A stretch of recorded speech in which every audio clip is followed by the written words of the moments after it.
What is going on, everybody? Welcome back to another Quick Thoughts episode. We got another mock draft Monday on the channel. I'm excited, man. We're getting closer and closer to the draft. I promise I'm going to try to have weekly mock drafts every week. I didn't have one last week, but there's a bunch on the channel. If you're interested, go, check out the playlist, hit subscribe while you're at it. This one we're mixing some things up. It's something I haven't done a whole lot, but I had a podcast episode that came out a couple days ago now where I brought on special guest Matthew Burwald and we predicted all 32 week one NFL starting quarterbacks. And the Raiders was one we disagreed with. Spoiler alert, go back and watch that episode. I had them drafting a rookie quarterback. I'm not going to tell you which one, so go check that out. And he had them going with a guy that's already on the roster. I'm not going to tell you which one. Check that episode out. But what I think is interesting is neither of us considered Justin Fields, and both of us had Justin Fields going to a different team, the same team, actually, in the Atlanta Falcons. And so what I thought would be interesting today is to see what would happen if we traded Justin Fields to the Las Vegas Raiders. And while a lot of draft packages I've seen involve a second or a third round pick as the main compensation, there's guys out there, including Mel Kiper Jr., who I consider a draft expert, who says that it's going to take a first round pick to get Justin Fields to go from the Bears to another team. And I don't think that's likely, but I'm going to entertain it for the purposes of this because I think it'd be fun. I'm going to have the Raiders trading their first overall pick, if I can find them. It always takes me a second because it's no longer Oakland on the initials. I'm going to have them trading their first round pick, and I'm going to have Chicago trading a pick back to them. So let me see, Chicago. So that's obviously the 13th overall for the Raiders. I'm going to have Chicago trading the third back to them, and then also maybe a second the next year, which they're not going to say is enough. I accidentally clicked on 2 seconds. I'm just going to load up this package here. I don't think it's going to take this. Obviously, it's not going to take this back from Chicago. I think the 13th overall pick going to Chicago is already a lot. And this could be intrinsically more possible if Chicago had a second. But nonetheless, I'm going to explore it. I think it'll be interesting. I think it'll be interesting to see what Chicago ends up with. And I can't trade. What if I choose a different team here and then go back to Chicago? I'm not really sure why it's not letting me trade it. What if I give a first next year? Will let me do that? No. Holy crud. This trade machine is broken. I'm gonna choose two different teams here. Let's see. Las Vegas, Chicago. We're going 113. The second rounder's already selected somehow. It's not letting me, but we're gonna assume that the pick is Chicago's for the purposes of this. So Chicago has pick one. They have pick nine, and now they have pick 13. Let's see what they can build. Pick one, I think they're going to go Caleb Williams. I mean, he's been the clear, concise number one overall quarterback in the draft for most people, almost everybody nowadays. And then number two, I'm going to have them taking Drake May in Washington. These were the two guys that I think are going to go to these two teams when all is said and done. I'm going to do a final mock draft like a couple days before the draft, maybe the day before. But I think it's going to go Caleb Williams and Drake May 1 and 2, no matter what. 3 is where I could hear an argument, but I still think the Patriots go Jayden Daniels. I don't think they're going to be in the market for a veteran like Kirk Cousins. I think Jayden Daniels is the guy for them. I saw a report that Arizona would be willing to trade down from 4. I think if Marvin Harrison Jr. is available at 4, they'd be stupid to trade down. Stupid. Absolutely stupid. I don't know if that's a bold take. Stupid. I know a lot of people think Malik Nabers is right there. Stupid. I think Marvin Harrison Jr. could be one of the best wide receivers in the league in a couple years at the very most. Malik Nabers, sure, he's got the talent, and I believe in the talent. And I would be, if I'm the Jets, for example, at pick 10, I'm a Jets fan, as you could see. I'd be happy for the Jets to get a guy like Malik Nabers. But to pass up Marvin Harrison Jr. from Malik Nabers, they better be getting a haul. A haul. Because even if they trade down to 6, right, which I think was the most likely team to trade up within reason, right? You could argue Atlanta or whoever else behind them. But let's say the Giants, and that's not a far move down from 4 to 6. The Giants take a quarterback at pick 4, which is what, you'd assume someone trading up a couple picks would be desperate to do. The Chargers are not letting Marvin Harrison Jr. pass their pick. And I think they're not going to trade out of that pick until they know that Marvin Harrison Jr. won't be available. And so the Cardinals, I'm going to have them taking Marvin Harrison Jr. I'd be shocked if that's not the pick on draft night at pick 4 for the Cardinals. Pick 5 for the Chargers. I could see them going wide receiver. I could see them going tackle. I could see them going tight end with Brock Bowers, even though a lot of people seem to not be high on his ceiling. I see him go as low as what, like 19 to the Bengals. But I think they go wide receiver here. Malik Neighbors would be an excellent addition to that wide receiver core. You add him to Mike Williams, whatever you get out of Quentin Johnston, and then obviously Keenan Allen there. Even if you lose Austin Eckler out of the backfield, you still feel good about the weapons available for Justin Herbert and Jim Harbaugh to take care of. To get use out of. The Giants have pick 6.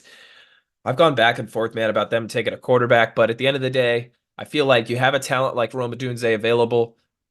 I think you could take him. I think you could make a legitimate argument. Now, I wouldn't be shocked if the Giants trade back into the first round to take a guy like Michael Penix or JJ McCarthy in the back of the first round. But 6, I just can't make the argument for it. I've heard several arguments about Daniel Jones and his contract allowing for them to move on from him after this year, which is why I don't hate them trading back up to the first round. But I think it would be completely just tanking the value of this draft pick to take a quarterback this early, assuming Jaden Daniels, Drake May, and Caleb Williams are off the board. And it'd be very similar to what they did with Daniel Jones, picking him when it's way too early to do so. And, that's not saying anything because maybe in the reality of the scenario, Michael Penix was going to go 11 to the Minnesota Vikings and they're moving on from Kirk Cousins, and then the Giants lose out on the quarterback. You never know, obviously, but I just can't see it. Rome Odunze add another weapon in this wide receiver core that desperately needs help. I mean, they need help in a lot of places. And that's why they're suggesting Joe Alt. You put him at right tackle across from Andrew Thomas. I don't love moving Joe Alt to right tackle. I don't love moving Olu Fashanu to right tackle. So if we're going top talent, you're not going to draft a tight end when you have Darren Waller and you're hoping for a bounce back season from him. I could hear a Dallas Turner argument, but Rome Odunze is the pick for the Giants. Pick 7 for Tennessee. If one of those top 3 wide receivers, either Harrison, Odunze, or I'm just blanking on his name, Malik Neighbors was available, I could easily see them taking one of them here. Given that they're not, I think they go tackle. Joe Alt's an excellent pick here at 7. You get the best tackle on the board. You feel good about solidifying that offensive line and giving your young quarterback a chance to prove he's the guy. Will Levis showed flashes. He also showed some games where it was like, I don't know. You give him a chance to prove he's the guy or prove he's not, one way or the other. But adding a franchise left tackle at pick 7 is a big win for Tennessee. Pick 8 for the Atlanta Falcons. I've had them going Dallas Turner in almost every mock I've done, and it's just because the offense has so many weapons. If you assume that they're going to get a free agent quarterback, whether that's Kirk Cousins or Baker Mayfield or whoever else, or they could trade for Justin Fields. I'm obviously not assuming it in this mock, but you have to feel good about the offensive weapons available. The offensive line is solid. You got Bijan Robinson out of the backfield. You got Drake London. You got some other wide receivers that you feel good about. I didn't even mention it. Running back Tyler Algiers. Maybe they'll bring back Cordero Patterson. And then you also got Kyle Pitts at tight end. So you feel good about all the weapons you have on offense. I think they need another impact defender. I could hear an argument for Dallas Turner. I could hear an argument for Jared Verse. I could hear an argument for Latu Latu. At the end of the day, I think Dallas Turner's the guy. He's the guy with the most upside, and I feel like he's the most solid pick here. And with Raheem Morris being their new head coach, I think they go defense. Chicago at pick 9. So Chicago's second pick. They got Caleb Williams. They're going to have another pick at pick 13 here. They're not choosing tackle as a way to go, and it's a little surprising to me. Would I feel good about taking a guy like Jared Verse? Well, Quinyon Mitchell, I'm going to talk about him when that comes around. I wouldn't be shocked if they go with an impact defensive player. I don't think Brock Bowers is the guy for them. I think they feel good about Cole Kmet being their primary tight end. But with Olu Fashanu on the board, I don't think they could pass that up. And it's not like I'm trying to slant anything for anybody, because if I'm the Jets, I would love to have Olu Fashanu slip to them. Fashanu rather slip to them. But I just can't see it going past the Bears pick.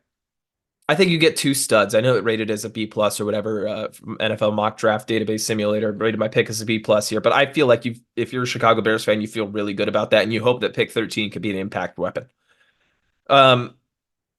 Pick 10 for the Jets. They're suggesting Brock Bowers. I don't hate the idea of adding Brock Bowers, and I would be happy if they address tackle in another way. And whether that's Tyron Smith or David Bakhtiari, that's a big variance in my opinion, right? Tyron Smith, I feel really good about the Jets acquiring to play left tackle. David Bakhtiari, if he's your primary left tackle, I'd feel really scared. And so getting a guy who has some versatility, who could play on the right side right next to Elijah Vera Tucker, You could sign a left tackle in free agency. I like the idea of them drafting Tyrese Fuaga. There's already, reports out there that they're interested in him. Offensive tackle at Oregon State. That's going to be the Jets pick here. Minnesota at pick 11. I think they go defender. Terrion Arnold has certainly risen up the draft boards here. So is Quinyon Mitchell, but I'm going to talk about him in a little bit. They could go a pass rusher too, but I like Terrion Arnold here. You fit him in Minnesota, add a really talented corner for that Minnesota defense. Pick 12 for the Denver Broncos. I mean, it's tough for me to not assume they're taking a quarterback, and I really desperately want them to pick a quarterback. But if we look at the quarterbacks, JJ McCarthy, I think 20 is high for him. I don't think he's going to go 20. I think he's going to go in the back of the first, early second. Bo Nix, I think 33 is crazy high for him. I think he's going to end up going the middle of the second, maybe even the back of the second and the beginning of the third. Michael Penix Jr. is the guy. He showed accuracy at the combine. He's shown accuracy at the Senior Bowl practices. He showed toughness, and that's the reason why I think Vegas, if they do keep their pick, could be in the contention for him, just because he fits that culture in Las Vegas with their new head coach Antonio Pierce. It's classic Raiders culture, right? But I don't think they're going to go quarterback here, Denver. At least I'm not going to have that in my mock. Maybe I'll have that in my final mock. But I think they go defensive player. I think they need more help on that defense. While I wouldn't hate adding a cornerback like Quinyon Mitchell, Nate Wiggins, or Cooper DeJean here, I think Jared Verse is a top end talent, and taking him here is not a bad decision. So now we have pick 13. I'm going to try to trade it here again, see if it'll let me trade with the Las Vegas Raiders. I don't think it will. I don't think it will, man. And that's too much. Okay. I don't know what's there we go. Okay, it's not going to let me trade it. But we know it's Chicago here. Chicago, you think I'm going to pull up their needs just so we have them on the screen so we're all on the same page. You think they add a quarterback in this draft, they add an offensive tackle. They're hoping a solid wide receiver is here, but I don't see that for them. It obviously still has the suggestions from the Raiders. Adding a guy like Latu wouldn't be a bad idea, and I'm tempted to just go with the top talent available. If we're looking at a wide receiver, Brian Thomas Jr. is not a bad pick. I don't hate Keon Coleman here. I don't know. I don't know. I don't, I made this with, I planned out this mock draft with an excitement for 3 of the top 13 picks, given how the draft is sorted out. I don't love the way it's kind of fallen here. Maybe if I could go back and redo it, I would go a weapon at pick 9, but there hasn't been a lot of weapons that came off the board here. Okay, so we're gonna go with Latu. I know that's maybe not the sexiest pick, but you add an impact pass rusher. You already got your quarterback and your offensive tackle. You're working on that offense. You got DJ Moore at wide receiver, even though you'd love to add another weapon to this offense. I don't hate adding another defensive player. You put him alongside across from Montez Sweat, who is a game wrecker with Chicago at the end of last year after they traded for him, which I thought was a stupid move, by the way, but in retrospect looks like a great move. I don't hate that pick. Pick 14 for the New Orleans Saints. They need help at tackle, man. They need to protect Derek Carr. JC Latham, I don't think is a bad pick here. I'm just gonna take him. At the end of the day, any offense is not going to function unless you have a solid offensive line. And with Derek Carr, I think you really need to desperately protect him and give him a chance. You obviously have Alvin Kamara coming out of the backfield too. I think he functions well without a great offensive line, but I still think in order to be the most successful, the Saints desperately have to help solidify, especially on that left side. The Colts, now's the time for me to brag, man. Now's the time for me to brag. I sat up here in my first mock draft, and you can go look it up. My first mock draft, I really wanted to take Quinyon Mitchell in the back of the first round, even though NFL Mock Draft Database Simulator had him at like pick 40 or something like that. And I celebrated him. And in later mock drafts, I said on this that his talent was going to prevail. He was going to rise up in these drafts, especially if he showed out at the senior game, Senior Bowl, whatever it's called. And I thought he would. And guess what he did? He looked like the best player there. And Quinyon Mitchell has shot up the draft boards, projected 14 here. I'm going to say it right now. I would not be shocked. I would not be shocked if he goes even higher than 14 or 15. I'm going to have him going 15 here. But am I going to be shocked if he goes 8th overall or 10th overall? I mean, I don't think the Jets will take him at 10 overall, but No. The answer is no. Would not be shocked if he goes 11. 11 seems like a perfect spot for him for Minnesota. I know I didn't have them taking him here, had them taking Jared Verse, I believe. But Quinyon Mitchell, man, I love that top end talent. I think he's going to be a star in this league. Seattle pick 16. Do I go Byron Murphy here? I just feel like there's not a lot of great options for them here. I'd like for them to get an offensive lineman, ideally. I know they don't have, I mean, I feel like it's a little bit of a reach for Marius Mims, but if you like the talent, you like the talent. I know they have edge and defensive line is more of a priority. I also think that that's kind of impacting the fact that Leonard Williams is a free agent. I think they bring him back. Maybe you add a guy like Byron Murphy, he could move interior. I don't hate that. I mean, I've had them take a Jerzon Newton in many previous mock drafts, so I can't say that the position is something unusual, but I don't know. I don't know. I feel like that's one of the more suspect picks I've made in this draft so far. Chicago's 13, kind of, but Seattle's, yeah, I don't know. Jacksonville picks 17. This one's interesting. I mean, Nate Wiggins has the top end talent to warrant this pick. If you let why am I blanking on his name? The wide receiver Calvin Ridley go. Brian Thomas Jr. could be a pick here, a big body wide receiver to help, provide another security blanket for Trevor Lawrence, especially when you have a tight end in Evan Ingram who really plays more of that wide receiver role, who's a lighter guy for the tight end position. Yeah, Brian Thomas, a bigger body guy. They want me to. That's what that drop down is. Click to defend your pick. I don't know. I just clicked it for the first time in my life.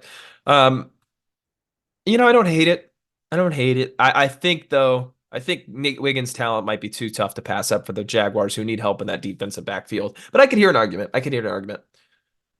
I criticized mock drafts for having Brock Bowers fall to 18 for the Cincinnati Bengals, but here we are. And he's fallen to 18 for the Cincinnati Bengals. And while I would love for them to get a tackle like Amarius Mims and help protect Joe Burrow, and while I would love for them to take Brian Thomas Jr., especially if they move on from T. Higgins now and trade him, or if they let him go in the offseason, or I should say next offseason, because he's franchise tagged for just 1 year.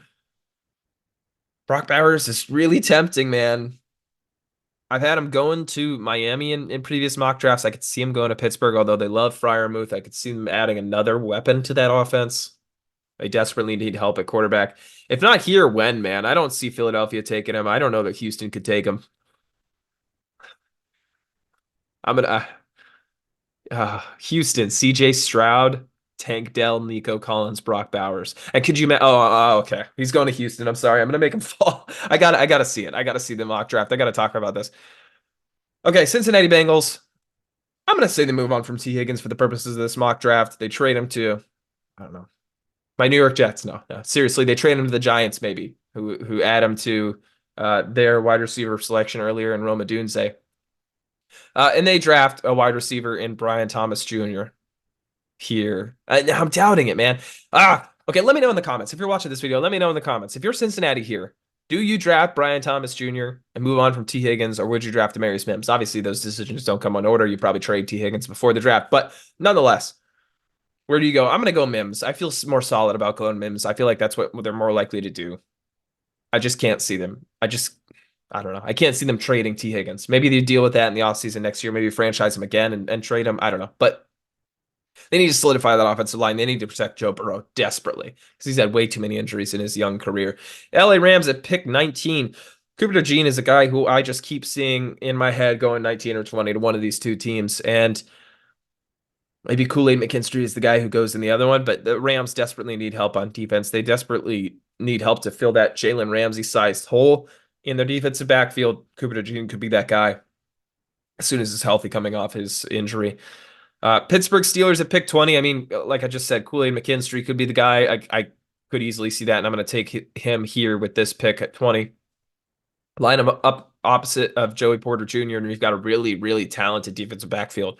Now, Kool-Aid McKinstry is a little bit raw, and that's why, in previous mock drafts, he was ranked a lot higher, even higher than Terrion Arnold or Nate Wiggins, guys at his position who I think are probably going to be drafted higher than him now. But I feel like this is a good spot for his talent level, and I think Pittsburgh could get the most out of him. Miami at pick 21. I think they go offensive line. The more we go along, I just can't see them steering away from solidifying a position there. You could argue Jackson Powers Johnson is that guy. You could argue Troy Fontenot is that guy. I think they need tackle more, and I think that'll help them a lot, especially on the right side, Tua's blind side.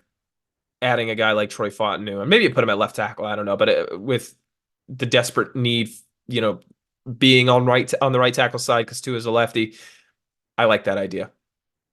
Philly at pick 22 has taken a wide receiver, suggestion here, which I find really interesting. I I don't know. I don't feel that they need another wide receiver. Maybe you add another weapon in that offense that really kind of struggled down the stretch. I don't know. I don't see that as a huge need. I see defense as a huge need. Their defensive backfield was rough. Maybe you argue that it's a big drop off. I mean, let's see where they rank the corners. But I can make an argument for Kamari Lassiter to go 22, and I think I've had him going as high as that in some mock drafts. Maybe you don't believe in Rakestraw from Missouri, but I like Lassiter going 22 here. I know that's probably a reach. He's a Georgia guy. We know Philly's in love with those Georgia defensive players. Well, Georgia players in general, right? Even DeAndre Swift on offense, but you've got all kinds of Georgia players on the defense. Jalen Carter, Nakobe Dean. I could go on and on. And their defensive backfield looks so rough against the 49ers in that playoff game. Was it the 49ers that they lost to? I'm blanking on the playoffs. But anyway, it looked rough in the last game that they lost. I'm going to look it up just because my own curiosity is going to kill me. And I can't, for the life of me, I can't remember. I'm not someone who instantly can recall how situations went in the playoffs. It was, let me see, 2024. It was Philly that lost to, oh no, Tampa. That's right, Tampa. Yeah, defensive backs could not cover Mike Evans. That's right. And Baker Mayfield kind of picked them apart and got up early in that game, if I remember correctly. So I think they definitely need another weapon on the defensive backfield. Houston, Houston, Houston. Listen, maybe you can make an argument that they don't need a tight end, and of all the teams in the league, maybe they're not one that prioritizes tight end. But, but let me create a dream scenario for you, Houston Texans fans. You got your head coach in DeMeco Ryans. You got your offensive coordinator in Bobby Slowick. You got your quarterback in CJ Stroud, who's next year could be a top 5 quarterback in this league. I could hear an argument for him being the MVP of the league next year as a prediction. But can you imagine if you have an offense, you get Tank Dell back, you get Nico Collins back, right? Obviously, those are 2 very talented wide receivers. You need some help in the running back department, right? Singletary was good, sure. But there's a guy, Saquon Barkley from the New York Giants. A very talented running back. I mean, at worst, a top 5 running back in the NFL. And he has interest in supposedly in joining the Houston Texans. And the Giants are not going to franchise tag him, supposedly, which I'm doubtful on. But anyway, you add him to the running back room.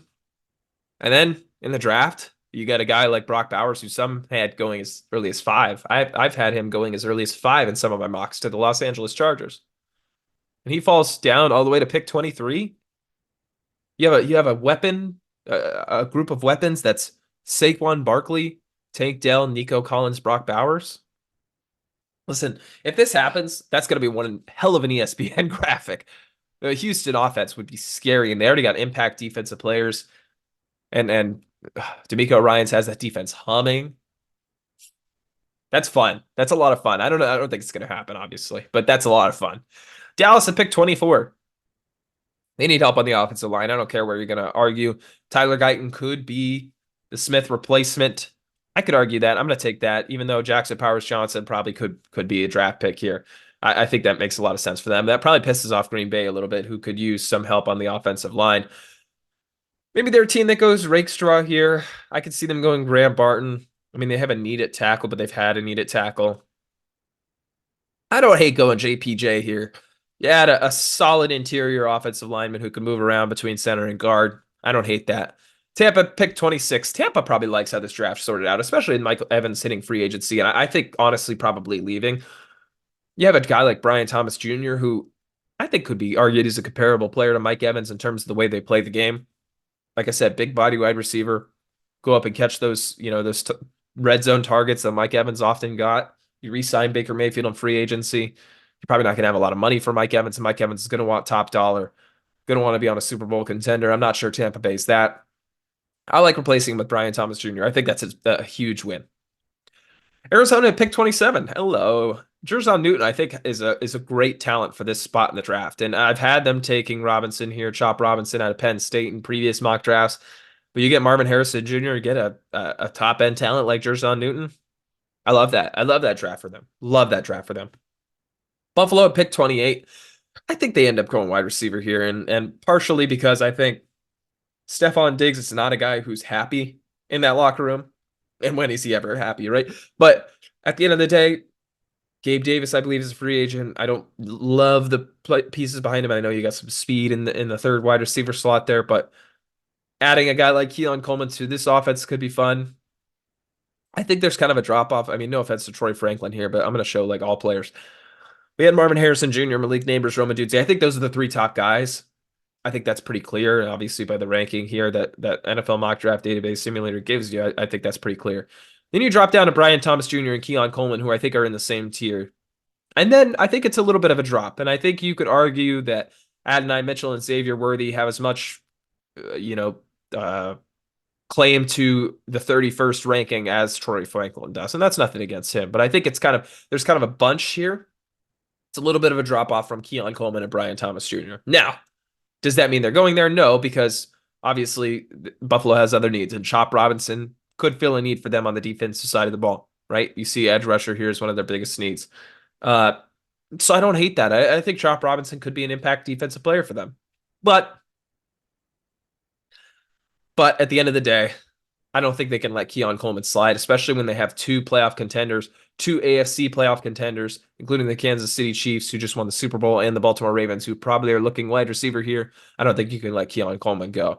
So I'm going to have them taking Keon Coleman and adding another weapon to their offense. Detroit at pick 29. Now, adding Chop Robinson to that defense, that'd be a lot of fun. That'd be a lot of fun. You add him alongside oh my gosh, I'm blanking on his name. Mr. Detroit, who I can never Aiden Hutchinson. You add him alongside Chop Robinson, Aiden Hutchinson. That's a fun first name combination, right? Chop Robinson, Aiden Hutchinson. That's fun. But also, that's a mean combination on the defensive line to be able to get to the quarterback. I don't hate it. I'm going to take him. I like it. I like it. I like that pick for Detroit. I think he fits that defense, that hungry defense of Dan Campbell. Baltimore pick 30. Listen, it looks like they're moving on from Odell Beckham Jr. I don't hate the idea of adding Troy Franklin, but I think Adonai Mitchell could be fun here. A guy who could go up and get the ball. I mean, his combine stats were ridiculous. I'm going to pull them up while we're talking here. Adonai Mitchell combine stats. It's going to be a little bit longer of a video. I apologize if you're looking for a quick one here. But, I mean, just ridiculous. And I know his teammate kind of stole the show. If I could remember his name. Xavier Worthy kind of stole the show for setting the record for the 40-yard dash. But Adonai Mitchell had a 4.34 40. He had a 1.52 10-yard split, which is crazy. A 39.5-inch vertical and an 11'4" broad jump. Man, like I got like a 5-foot broad jump. I can only get an 11'4" broad jump. And that's, I mean, not saying anything. I'm not an athlete, but just all around stupendous stats at the combine. I think he's going to end up rising in some mock drafts as we go and end up being a first round pick. And I like him going here to Baltimore. You add a big body guy. I think he pairs well with Zay Flowers and gives Lamar Jackson another weapon. And then you got the two tight ends and Likely and Andrews. You got the weapons out of the backfield, and maybe you add another weapon in the backfield, Derrick Henry. I don't know. I like it. I like it a lot. San Francisco at pick 31 needs help a lot in the defensive backfield. But is Ennis Rakestraw the guy? And that's the question. Your corners look suspect for sure. And obviously you have one position solidified in the defensive backfield. But you could add a guy like Rakestraw. You also could add an offensive lineman. I think they need another one. Graham Barton is a guy who I've had going much earlier in my mock drafts. I wouldn't hate the pick here. But I think they go defensive back. And I think Ennis Rakestraw is a fine pick for them at pick 31. And then the Kansas City Chiefs at pick 32. I think they're going wide receiver all the way. I can hear an argument to replace that right tackle. But at the end of the day, I'm going to take the guy who set the record for the 40-yard dash at the combine. Two Texas receivers going 30 and 32. But Xavier Worthy, the Tyreek Hill comparisons will be overwhelming. I don't think he's Tyreek Hill, obviously. But who is Tyreek Hill, right? But the speed is just incredible, and you add him with Patrick Mahomes' arm. Maybe you get a solid season out of Travis Kelce next year, although he took a step back, it seemed, at the end of the regular season. You need another weapon in the offense, and the wide receiver position desperately needs that. I mean, Kadarius Toney, not the guy to be that wide receiver one. I know Mecole Hardman caught the game-winning touchdown, but he's obviously not the wide receiver one in an offense that you deem exciting or respectable. Yeah, it's Xavier Worthy that offense. I know it says B plus. I don't give a crap. I think that's a lot of fun. I think this draft was fun. I don't know if it was that realistic, but I think this draft was a lot of fun. So we had Chicago getting pick 1, 9, and 13. They drafted Caleb Williams, Olu Fashanu, and Laitu Latu. I'm probably butchering Laitu Latu's first name, and I apologize. But nonetheless, that's a lot of fun. We had 3 wide receivers go back to back to back after the 3 quarterbacks go back to back to back. I think that's more than likely. We had, I think, some teams who could have taken quarterbacks taking impact defensive players, and Terrion Arnold to go into the Vikings and Jared Verse going to the Broncos. We had Quinyon Mitchell rising all the way up to 15, which I will not stop talking about. We had the Bengals solidifying the offensive line. We had a run on corners here. We had Cooper DeJean, Kool-Aid McKinstry. I mean, just before that, Nate Wiggins, Quinyon Mitchell, and then just after that, Kamari Lassiter. We had teams like the Cowboys and the Dolphins solidifying their offensive line. And then my favorite pick of the draft, Brock Bowers going to the Texans, along with Saquon Barkley, even though that's not a part of the mock, to add to that crazy offense. We had the Tampa Bay Buccaneers replacing Mike Evans. We had the Cardinals taking, I think, one of the better talents in the draft in Jer'Zhan Newton here. Buffalo adding another wide receiver to their offense. Same with Baltimore, and then Kansas City finding a Tyreek Hill replacement. And of course, a lot of picks in there that I think are a lot of fun. Chop Robinson going to the Lions, a lot of fun. Byron Murphy going to the Seahawks, even though I didn't like it at first. I feel like it's growing on me a little bit. A lot of fun in there. A lot of fun. I don't know. Let me know what you think in the comments below. Where do you think I went wrong? Where do you think I went right? Who had the best draft here? I have to feel like it is the Texans. Obviously, I don't think Brock Bowers is actually going to fall that far. I don't know where he's going to go, honestly. I could see him going in the top 8, though.